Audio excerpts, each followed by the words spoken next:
So we'll go ahead with next question. अगला question number 15. A tuning fork and a sonometer wire were sounded together and produced 4 beats per second. तो एक tuning fork है और एक sonometer wire है, दोनों को हमने एक साथ वाइब्रेशन में सेट किया. So which means both of them will produce sound waves, and a difference in the frequency between these two sound waves is 4. Hence 4 beats per second are produced when the length of sonometer wire is 95 or 100 centimeter. तो जब wire का length या 95 था या फिर 100 centimetre था तब 4 beats per second आए. The frequency of the tuning fork is. मैं वापस एक बार क्वेश्चन समझा देता हूँ क्योंकि ध्यान तो आप में से बहुत लोगों का था नहीं. यहाँ पे हमारे पास एक ट्यूनिंग फोर्क है और एक स्ट्रिंग है, वायर है, सोनोमीटर वायर. हमने इन दोनों को वाइब्रेट किया तो both are producing sound waves and they produce how many beats? 4 beats. आपको किसका फ्रीक्वेंसी पूछा है? ट्यूनिंग फोर्क का. और जो सोनोमीटर वायर का लेंथ है वो या 95 है या फिर 100. जिसका तुमको फ्रीक्वेंसी पूछा है उसके फ्रीक्वेंसी को पहले कुछ अज्यूम कर लेते हैं. Let n is the frequency of tuning fork. अगर frequency of tuning fork n है तो जो फ्रीक्वेंसी सोनोमीटर वायर प्रोड्यूस कर रहा है उसको n डैश बोल रहा हूँ, वो या तो n+4 आएगा या फिर n-4 आएगा. अब ऐसा क्यों हुआ? क्योंकि 4 beats, if you remember 4 beats per second, तो अगर एक फ्रीक्वेंसी हमारे पास n है तो डिफरेंस 4 का होना चाहिए. तो n+4 और n-4, where n dash is the frequency of sonometer wire. Frequency of sonometer wire.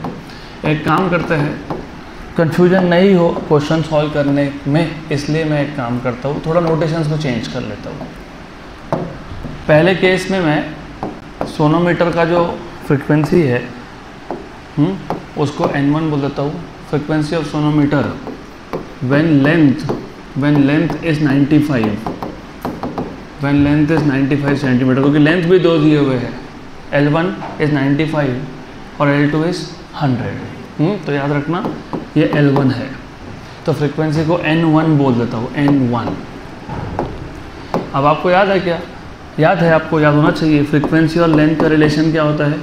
Inverse. तो अगर लेंथ छोटा है, क्योंकि 95 और 100 में से 95 छोटा है, अगर L छोटा है तो N बड़ा है. इसका मतलब N1 होगा N+4, क्योंकि मैंने बोला 2 फ्रीक्वेंसी हो सकती है, एक तो +4 या फिर एक -4, तो +4.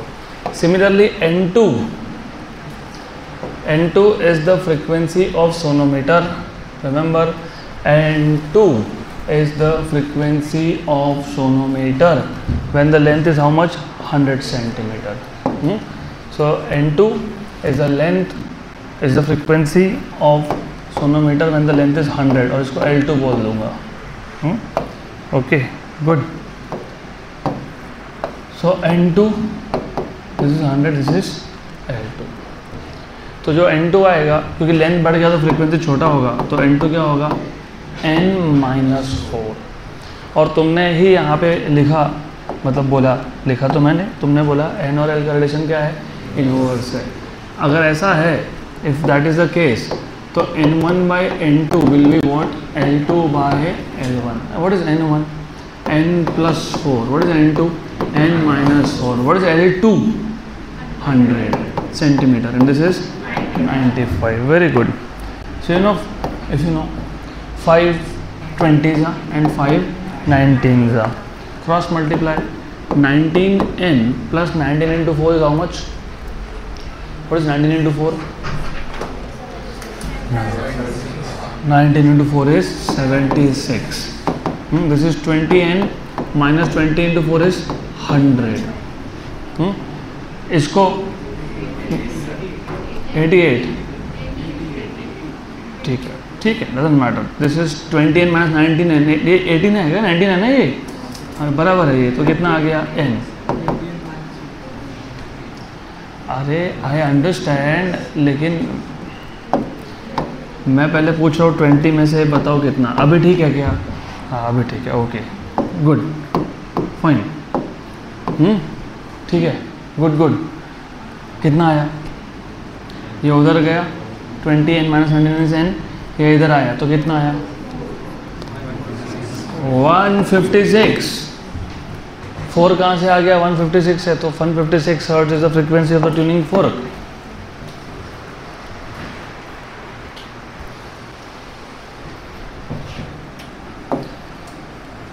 चलो अगला question. Before we go head to the next question, ये क्वेश्चन को मैं फटाफट से एक बार रिवाइज कर देता हूँ। 3 स्टेप का काम था ये। देखो ऐसा है, ट्यूनिंग फोर्क और वायर दोनों को साथ में साउंड किया, दोनों में बीट्स आए 4। कब 4 आए, जब length of the sonometer wire is इधर 95 और 100। तो हमको किसका फ्रीक्वेंसी पूछा था, ट्यूनिंग फोर्क। अब जिसका फ्रीक्वेंसी पूछा हो उसको n मान लेना, राइट। तो n+4 will be proportional to, क्योंकि फ्रीक्वेंसी ज़्यादा है तो लेंथ कम होगा। तो या तो n+4 आएगा वायर का फ्रीक्वेंसी, या फिर क्या आएगा n-4 आएगा। जब फ्रीक्वेंसी कम है तो लेंथ ज़्यादा है और रिलेशन इनवर्स है, और तुमने रेशो ले लिया तो फिर वो प्रोपोर्शनलिटी कॉन्स्टेंट हटा देना। हो गया, ये आ गया 19 सा, ये हो गया 20 सा, हो गया क्वेश्चन खत्म। 19n प्लस क्या लिखो इधर 76, 20n माइनस 80, तो n इक्वल्स टू 156। 3 स्टेप के अंदर आंसर आता है ये, गुड। अगला question, next question is also very simple. A string vibrates according to the equation y equals to 5 sin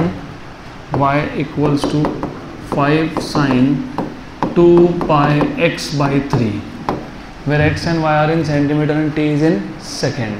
The distance between two adjacent nodes is, आपको distance between two adjacent nodes पूछा है। अच्छा वो cos भी है तो ठीक है, cos लिख देते हैं, cos of 20 pi t, doesn't matter really. A string vibrates according to the equation, so there is a string which vibrates according to this equation, where x and y are in centimeter, t is in second, distance between two adjacent nodes. सबसे पहले you have to identify कि ये जो equation है ये किसका है, stationary wave. चलो कोई बात नहीं, नहीं समझा, doesn't matter. Node anti node किस में बनते हैं, स्टेशनरी वेव। अब ये तो समझ में आना चाहिए ना। और मैंने आपको बोला था, मैंने आपको ये बताया था थ्योरी में कि हर बार ज़रूरी नहीं है कि एम्पलीट्यूड में कॉस आएगा और बाहर साइन आएगा, उल्टा भी हो सकता है। वो डिपेंड करता है जो दो इंटरफेरिंग वेव्स है उसका इक्वेशन क्या था उस पर। तो डजंट रियली मैटर, सिर्फ इतना याद रखना 2 pi x बाय लैम्डा जहाँ पे हो वो होता है एम्पलीट्यूड का पार्ट। तो इसको कंपेयर करोगे 2a cos of 2 pi x, मैं जानबूझ के कॉस लिख रहा हूँ, मैं शिफ्ट करूँगा, don't worry, sine of 2 pi nt। ऐसा था हमारा स्टैंडर्ड इक्वेशन। अब यहाँ पे सिर्फ डिफरेंस ये है कि ये जो कॉस है ना ये बाहर है और ये साइन इधर है, that is the only difference, बस हो गया, ठीक। अब तुम इक्वेशन 1 और 2 को कंपेयर कर दो। Comparing 1 and 2, what is the wavelength that you get, 3। और 3 क्या, किलोमीटर, मिलीमीटर, मीटर, सेंटीमीटर, क्या सेंटीमीटर। अब बोलोगे सेंटीमीटर क्यों, मीटर क्यों नहीं, इधर x भी सेंटीमीटर में है तो लैम्डा और x सेम इक्वेशन में है। अगर ये सेंटीमीटर में तो ये भी सेंटीमीटर में है, तो सेंटीमीटर आ गया। Distance between two adjacent nodes, what is the distance between two nodes, lambda by 2 की 4, 2, तो distance between two adjacent nodes is lambda by 2, तो 3/2 which is how much, 1.5। Done, option D.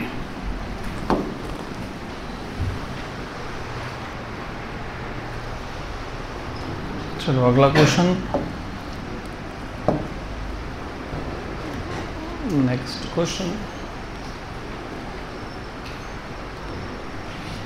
Okay, ये भी easy है।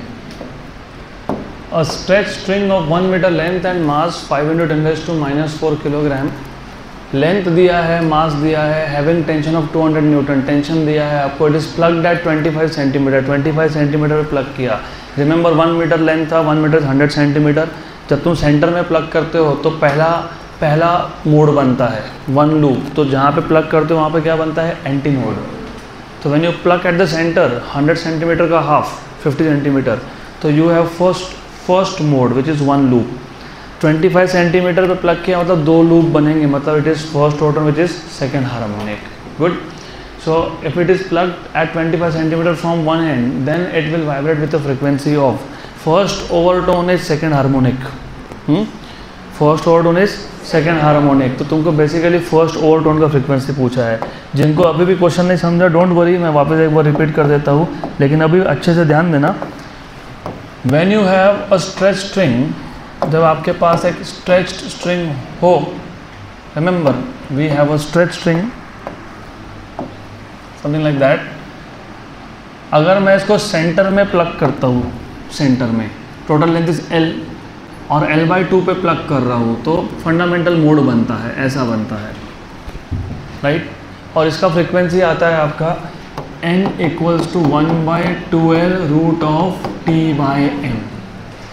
अगर मैं इसको 1/4 length पे प्लग करता हूँ L/4 पे, तो if you plug this eight L/4 you get basically 2 loops. तो आपको मिलते हैं 2 loop, something like that. Good. पक्का पक्का, श्योर श्योर. इसका जो फ्रीक्वेंसी होता है वो फर्स्ट ओवरटोन है सेकेंड हार्मोनिक.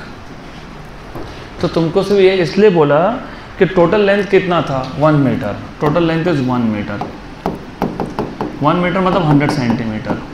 इसका 1/4 मतलब कितना हो गया, 25. मतलब तुमने कहाँ प्लग किया, तुमने प्लग किया यहाँ पे 25 सेंटीमीटर में. मतलब कहाँ प्लग किया तुमने, L/4 पे. Because you are plugging it at L/4 which is 100/4 which is 25 centimetre. तो कौन सा ओवरटोन बन गया, फर्स्ट. तो फर्स्ट ओवरटोन क्या होता है, बस तुमको सेकेंड हार्मोनिक पूछा है, तो 2 × 1/2L root of T/m. 2 cancel हो गया, 2 कैंसिल हो गया. लेंथ की वैल्यू वैसे भी 1 मीटर है, तो 1/1 root of tension is how much, 2 कितना है, 20 हो जाए कितना है, 510⁻⁴. अब बोलोगे वो तो टोटल मास है, वो तो टोटल मास है. और स्मॉल m क्या होता है, मास पर यूनिट लेंथ. मास पर यूनिट लेंथ, तो मास पर यूनिट लेंथ भी उतना ही आएगा ना इस केस में. क्यों उतना आएगा पता है,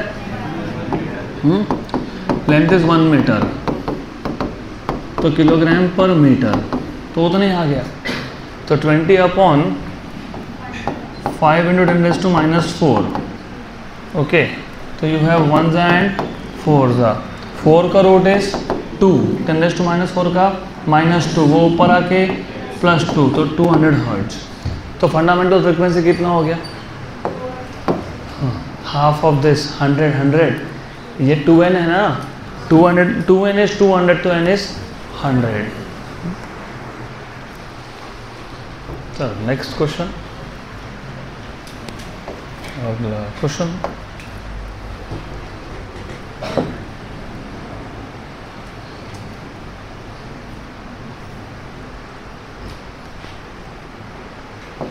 this is a very good question again, अच्छा क्वेश्चन है. A sonometer wire resonates with a given tuning fork, forming standing waves, मतलब stationary waves with 5 antinodes. पहले तो ये पता होना चाहिए, मैं तुमको फॉर्मूला बना के देता हूँ, लेकिन एटलीस्ट पता होना चाहिए. अभी मैंने बताया अभी, जब फंडामेंटल मोड था, फंडामेंटल मोड कितने लूप, 1. कितने नोड्स, कितने एंटीनोड्स, फर्स्ट ओवरटोन कितने लूप, कितने नोड्स, कितने antinodes. Second overtone that is third harmonic, 3 loops, 4 nodes and 3. तो तुम अगर नोटिस कर रहे हो, जो नंबर का हार्मोनिक है उतने ही उसमें एंटीनोड्स है. First harmonic 1 antinode, 2 nodes, 1 loop. तो याद कैसे रखा जाता है, first harmonic 1 loop, 1 antinode and 2 nodes. Second harmonic 2 loops, 2 antinodes and 3 nodes. अब यहाँ पे एंटीनोड की बात हो रही है, तो हम एंटीनोड की पे ही ध्यान देंगे. 5 एंटीनोड मतलब कौन सा harmonic, 5th harmonic, that is 4th overtone. तो कितने लूप बने होंगे, 5. Between the 2 bridges when a mass of 9 kilogram is suspended from the wire. अब जिनको सोनोमीटर नहीं याद, आपके लिए वापस एक बार ड्रॉ करता हूँ बेसिक डायग्राम सोनोमीटर, पूरा नहीं ड्रॉ करूँगा, जस्ट द बेसिक थिंग। तो सोनोमीटर में एक रेक्टेंगुलर वुडन बॉक्स होता है which is called as sound box. इसके अंदर साउंड एयर होता है जो वाइब्रेट होगा जब तुम इसके ऊपर के वायर को वाइब्रेट करोगे। इसके ऊपर एक हुक है, इस हुक से हमने एक वायर निकाल लिया, फिर यहाँ पे एक पुली है, पुली। तो पुली अरेंजमेंट के थ्रू इस वायर को इस पुली के ऊपर से पास किया और यहाँ पे एक और नीचे स्लॉटेड वेट लगा दिए। Slotted weight arrangement, this is to increase और डिक्रीज द टेंशन और to produce tension in the wire. इसमें जितना भी लोड होगा mg, that will produce tension T। And then if you remember, यहाँ पे दो ब्रिज होते हैं जिसको हम लोग नाइफ एजेस भी बोलते हैं कभी कभी, P and Q।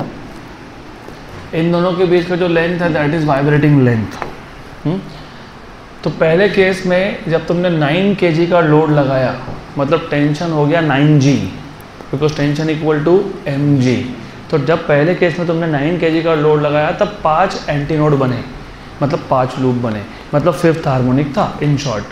When this mass is replace, तो ये 9 kg का जो मास है ये हटा के हमने m लगा दिया, m, तो टेंशन हो गया mg। Wire resonates with the same tuning fork forming 3 antinodes. तो अभी कितने लूप बन गए? 3। कितने बन गए? 3, राइट, बराबर। For the same position of the bridges, तुमने ब्रिजेस का पोजिशन सेम रखा है तो वाइब्रेटिंग लेंथ भी सेम है। Very good. The value of m is, तो m की वैल्यू बताओ, ऐसे पूछा है तुमको। क्वेश्चन समझना यहाँ तक? This is a good question. सबसे पहली चीज़ case 1 case 2, remember you must know कि जो फ्रीक्वेंसी होता है, अभी मैं ना ये फंडामेंटल बोल रहा हूँ ना ये मैं ओवरटोन बोल रहा हूँ, मैं बोल रहा हूँ क्यूथ हार्मोनिक है ये। पहला हार्मोनिक मतलब फंडामेंटल, उसका फॉर्मूला क्या था? 1/2L root of T/M। दूसरा हार्मोनिक मतलब फर्स्ट ओवरटोन, यहाँ पे क्या लिखते हो? 2, तो वो N2 बन जाएगा, राइट, N2। यहाँ पे N2 मतलब ओवरटोन नहीं है, ये हार्मोनिक की बात चल रही है। We are not talking about overtone here. उसका अगला mode second overtone, third harmonic, तो यहाँ पे क्या लिखोगे? तो यहाँ भी क्या लिखोगे? 3, राइट। तो ये जो तुम 3 लिख रहे हो, it is third harmonic and it also means 3 antinode and 3 loops, बराबर, हाँ कि ना? हाँ, वेरी गुड। तो यहाँ पे अगर क्यूथ हार्मोनिक की बात हो रही है तो क्या लिखेंगे? Q/2L root of T/M। Now look, थोड़ा अच्छे से ध्यान दो। अब एज यू नो, पहले केस में तुमने जो वायर को रेजोनेट करवाया था वो एक ट्यूनिंग फोर्क से करवाया था। जब लोड था 9 kg का तब एंटीनोड बने थे 5। जब दूसरे केस में तुमने मास को रिप्लेस करके कितना कर दिया, और अब कितने एंटीनोड्स है? 3, लेकिन ट्यूनिंग फोर्क अभी भी क्या है? सेम है। इसका मतलब केस 1 केस 2 का फ्रीक्वेंसी सेम है। पहले तो केस 1 का निकाल लो, N5।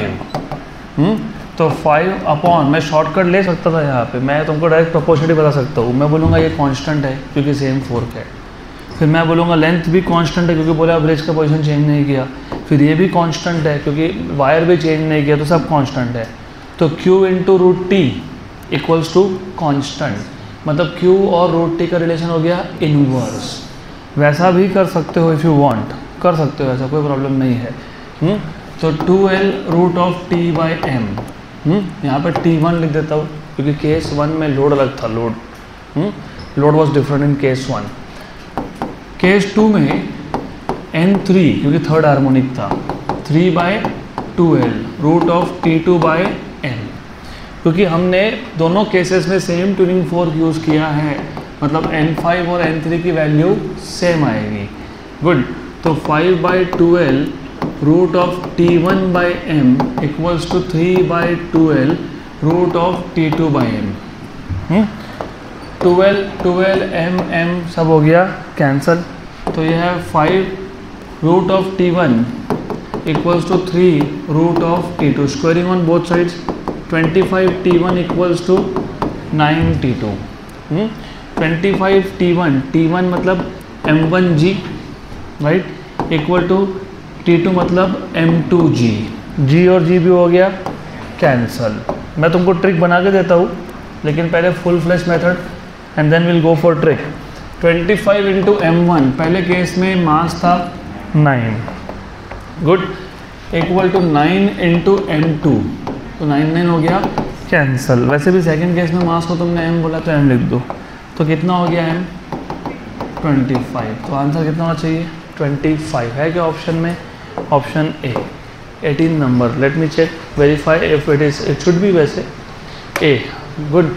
तो अब मैं तुमको बना के दो ट्रिक, इतना सब करने की कोई ज़रूरत नहीं है हम लोगों को, we will not do all this stuff.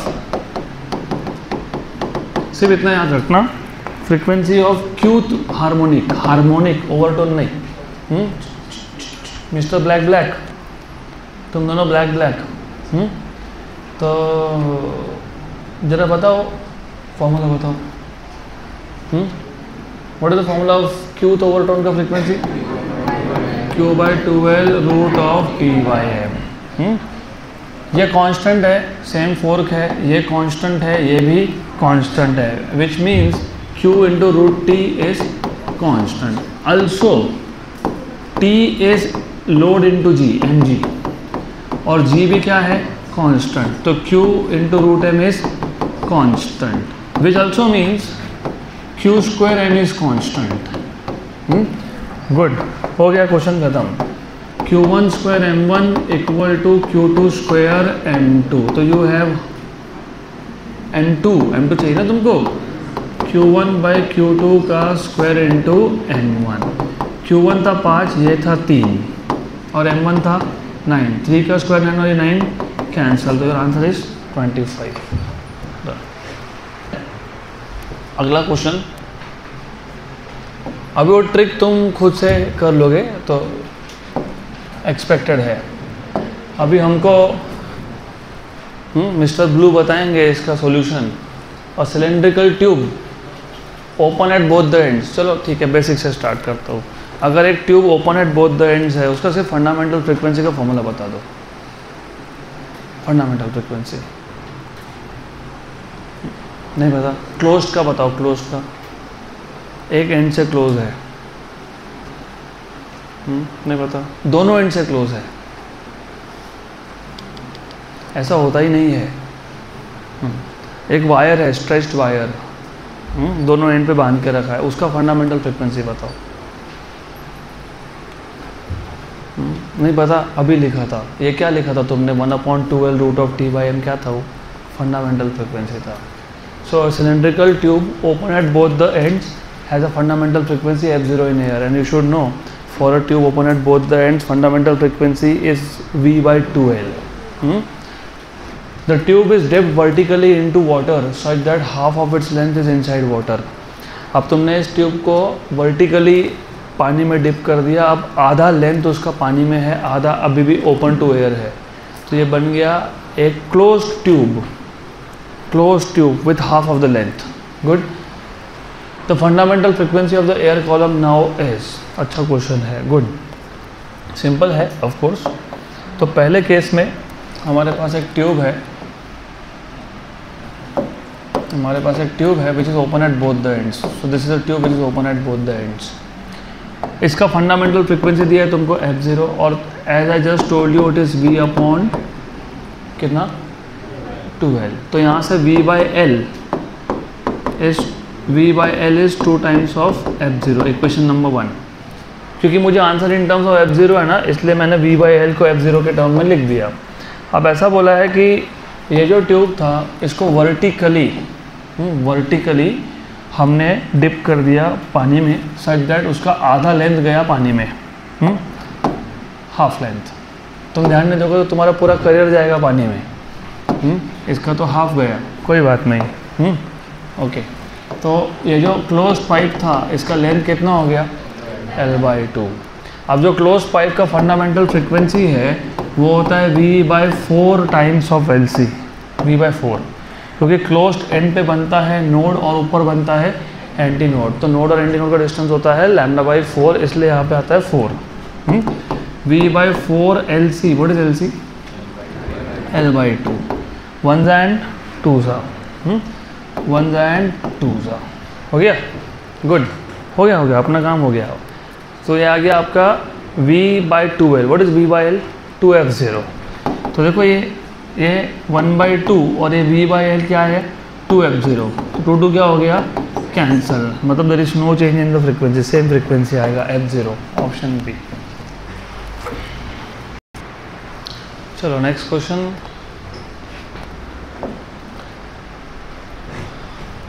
अगला क्वेश्चन,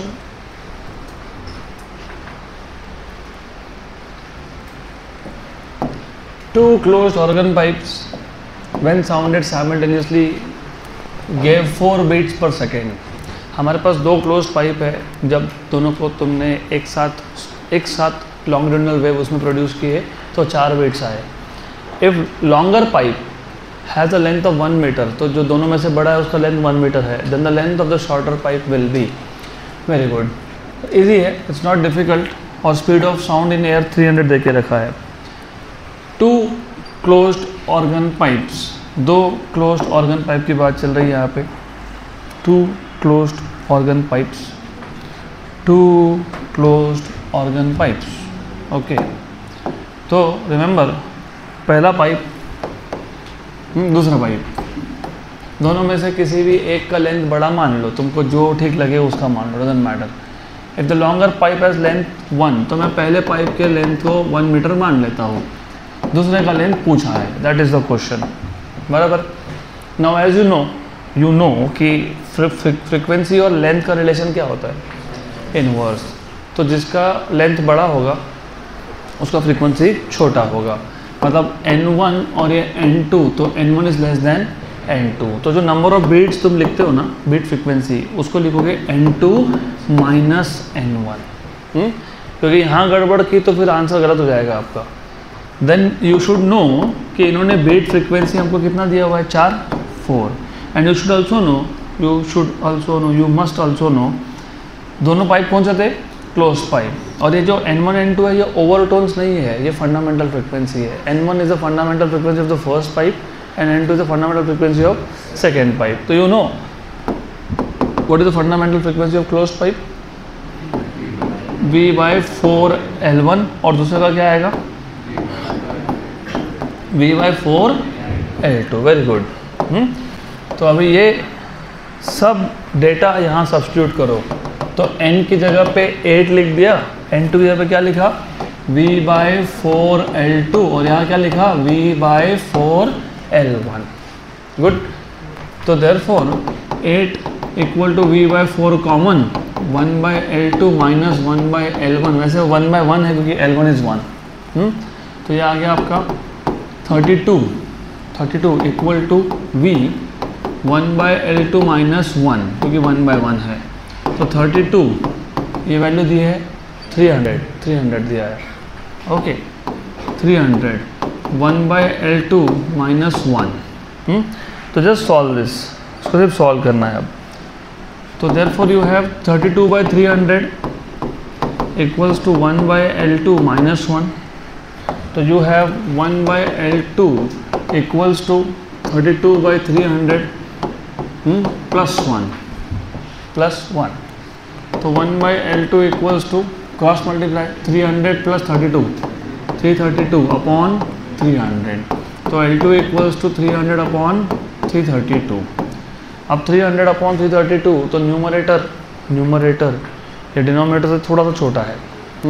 तो ये रफली स्पीकिंग 9 जा 10 जा, तो 0.9 के ऊपर मीटर में 0.9 के ऊपर, तो सेंटीमीटर में 90 के ऊपर, तो ये 90 के ऊपर जाएगा, सेंटीमीटर में आ गया 94.9 सेंटीमीटर। मैं वेरीफाई करके दे देता हूँ कि इतना ही आता है। तो उसी जस्ट डिवाइड करना है तुमको। अब 300 को डिवाइड करना है 332, कितना आया? 90 पॉइंट, तो 90 आ रहा है, तो 90 फिर नियरेस्ट इज 90। एक बार चेक करना पड़ेगा अपने को, कैलकुलेशन चेक कर लो, maybe somewhere we have made a mistake. रुको, मेरा प्रोसेसर थोड़ा स्लो है। गुड, हाँ बताओ, ये स्टेप करेक्ट है? नहीं, तो यहाँ क्या था? 4 था, मैंने 8 लिखा, ठीक है। हाँ, तो मेरी गलती हो गई इधर, पर एक की जगह पे 2 क्वेश्चन सॉल्व हो गए ना कम से कम। गुड। तो यहाँ पे क्या लिखेंगे 4, ये भी आएगा 4, ये हो जाएगा 16, ये हो गया वेरी गुड, तो ये भी हो गया 16, तो कोई बात नहीं 16/300 फाइन। चलो ठीक है, तो यहाँ पे 16, तो अभी तो डेफिनेटली 94 पॉइंट समथिंग आंसर है 100%, तो ये हो गया 316। तो ये हो गया 300/316। अब पक्का ना? हाँ, अभी तो पक्का 94 पॉइंट समथिंग आंसर आएगा। तो देखो ये 300 डिवाइड बाई 316 0.9493, तो 0.9493 मीटर, सेंटीमीटर में 94.9, 0.9493 मीटर, सेंटीमीटर में 94.93 सेंटीमीटर। Option be done. चलो अगला क्वेश्चन, नेक्स्ट क्वेश्चन। अभी ये question it is too simple, ध्यान दोगे तो too simple. What is the base frequency? Base मतलब fundamental frequency. If a pipe gives notes of frequencies 425, 255, 595 and decide whether it is closed at one end और open at both the ends.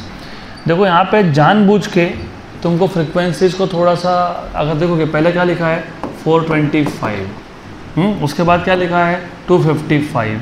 कभी भी पहले ascending order में arrange कर लेना, 255, 425 and 595 बराबर।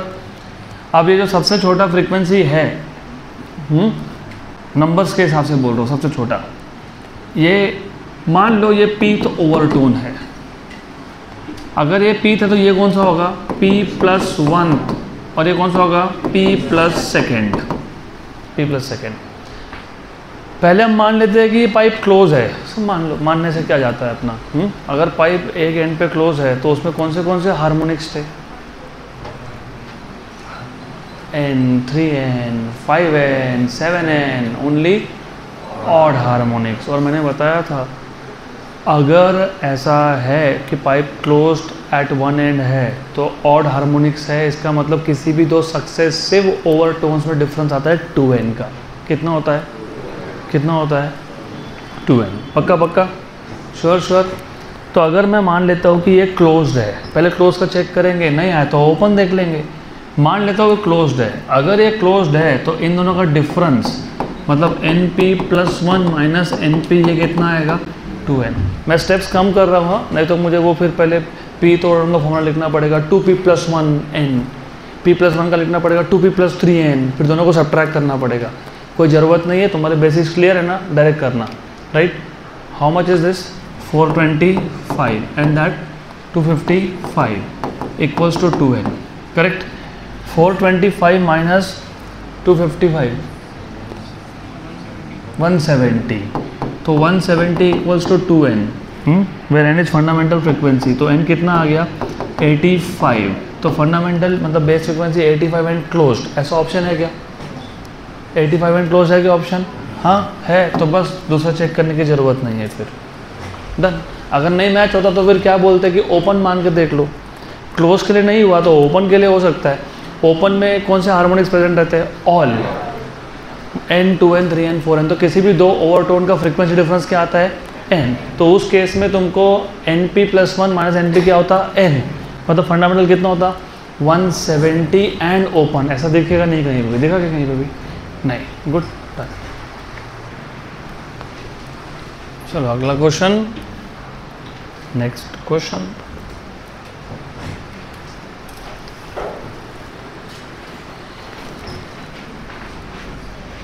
Two closed organ pipes of length 100 centimeter and 101 centimeter, बीच का part miss हो गया, प्रोड्यूस 16 बीट्स इन 20 सेकेंड्स। तो हमारे पास 2 क्लोज्ड पाइप है, एक का लेंथ कितना है 100, दूसरा कितना है 101। How many beats in 20 seconds 16, तो how many beats per second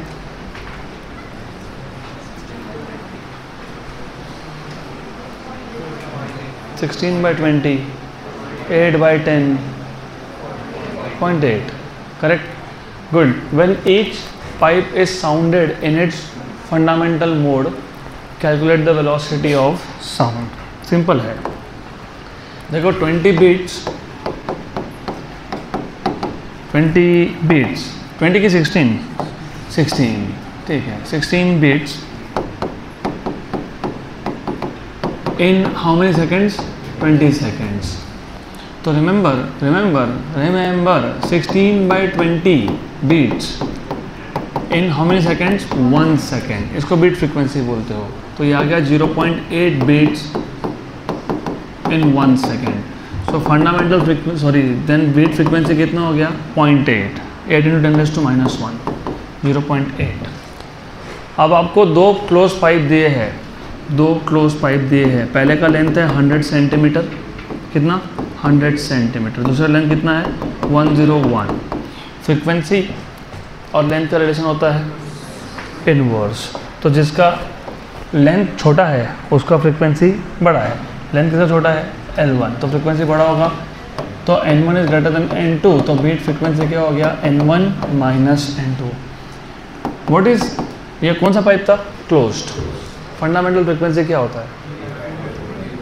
2 की 4, तो V/4. अरे क्लोज पाइप है, क्लोज में 4 होता है, 4 V/4 L1 minus V/4 L2.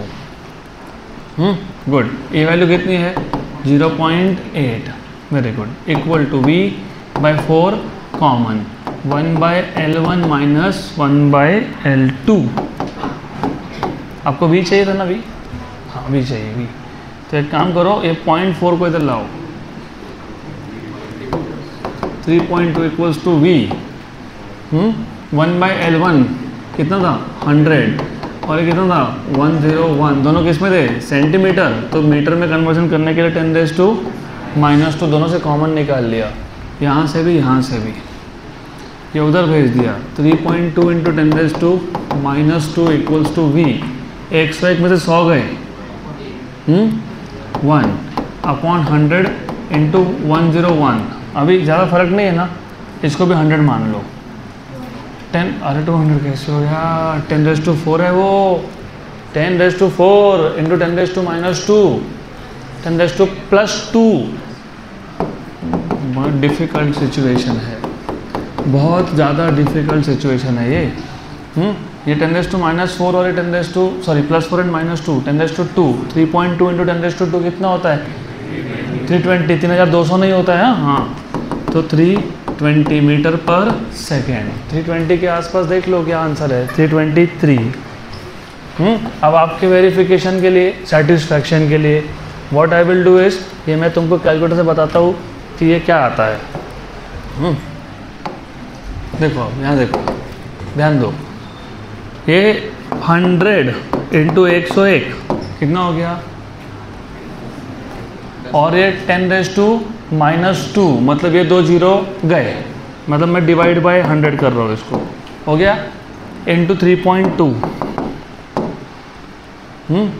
तो एग्जैक्ट आंसर कितना है? गुड. Next question. अगला क्वेश्चन.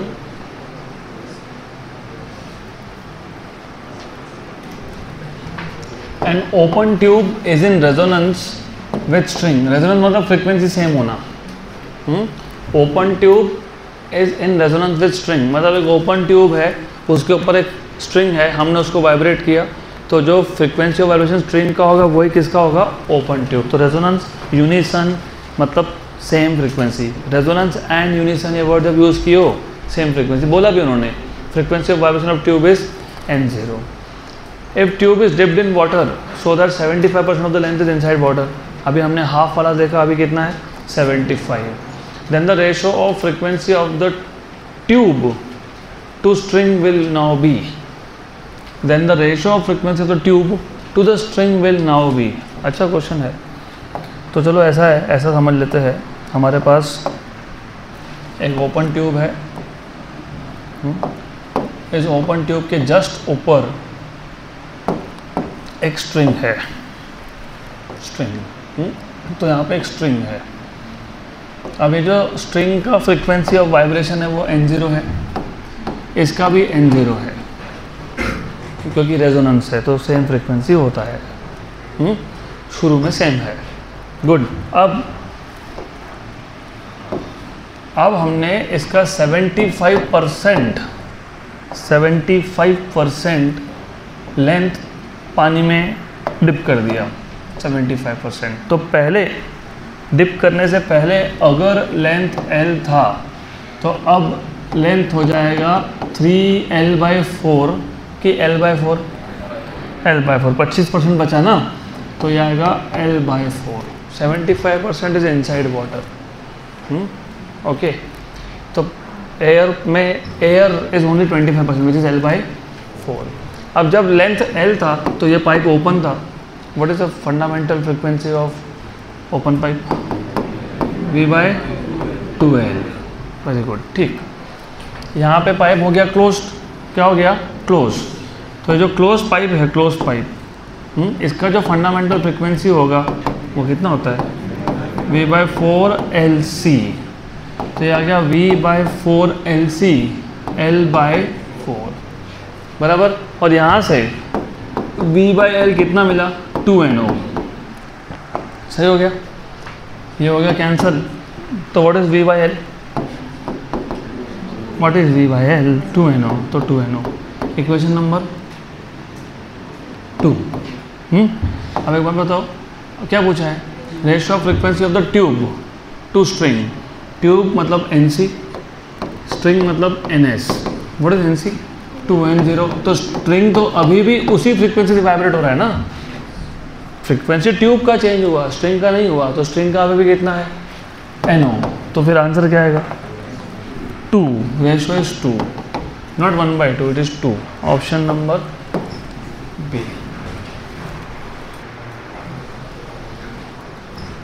अब ये नेक्स्ट क्वेश्चन जो है वो है डॉपलर इफेक्ट का। और ये डॉपलर इफेक्ट आपने सीखा था 11th स्टैंडर्ड में। अभी 11th स्टैंडर्ड का जो साउंड चैप्टर है, क्योंकि as per your state board मैंने आपको पहले ही बताया था, सुपरपोजिशन ऑफ वेव्स अलग चैप्टर है, साउंड अलग चैप्टर है। और जेई नीट के हिसाब से waves and sound is one chapter. तो इफ़ यू रिमेंबर, हमने 11th स्टैंडर्ड में जो डॉपलर इफेक्ट सीखा था, मैं रिवाइज कराऊंगा, अभी फॉर्मूला बताऊंगा, सारे याद कैसे रखते हुए बताऊंगा। लेकिन for 11th standard you solve questions purely on Doppler effect. यहाँ पे यू हैव सच क्वेश्चंस जो मैंने मिक्स किए हैं यहाँ पे, superposition of beat formation and Doppler effect का कॉम्बिनेशन। तो पहले तो डॉपलर इफेक्ट बता देता हूँ, फिर मैं बताऊँगा कि डॉपलर इफेक्ट और बीट फॉर्मेशन दोनों मिला के कैसे क्वेश्चन आ सकते हैं। तो first of all you should know what is Doppler effect. तो बताओ what is Doppler effect? Sorry, what is Doppler effect?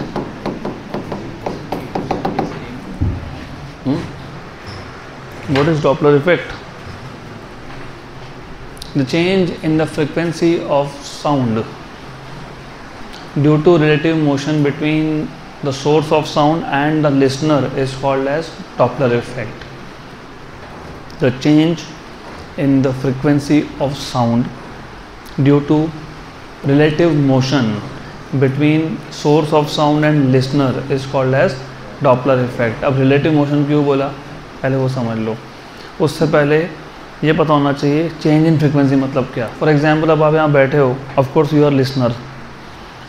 कोई गाड़ी आ रहा है, हॉर्न बजाते बजाते आ रहा है, जैसे जैसे वो तुम्हारे पास आएगा तुमको उस गाड़ी के हॉर्न का जो फ्रीक्वेंसी है वो बढ़ते हुए दिखेगा।